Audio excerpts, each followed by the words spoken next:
শরীয়তপুর জেলা প্রশাসকের কার্যালয়ের সামনে ব্যস্ত রাস্তার ভিড়ে এক ছোট্ট কিশোরী ঠেলে নিয়ে যাচ্ছে বড় একটি ভ্যান। ভ্যান ভর্তি ছোট শিশুদের শীতের জামা কাপড়। মাত্র 10 বছরের এই মেয়েটির নাম জান্নাত।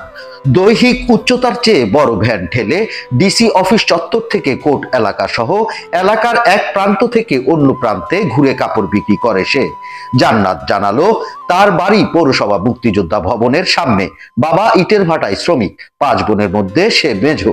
ঘরে নেই কোনো ভাই। দুপুরের রোদে শুকনো মুখ, তবুও ক্যামেরার সামনে লজ্জায় মোড়া এক চিলতে হাসি দিয়ে জান্নাত বলল, পরিবারের সচ্ছলতা আনতেই এই কাজ করি। আগে স্কুলে পড়তাম, 1 বছর বন্ধ ছিল, এবার আবার স্কুলে ভর্তি হব।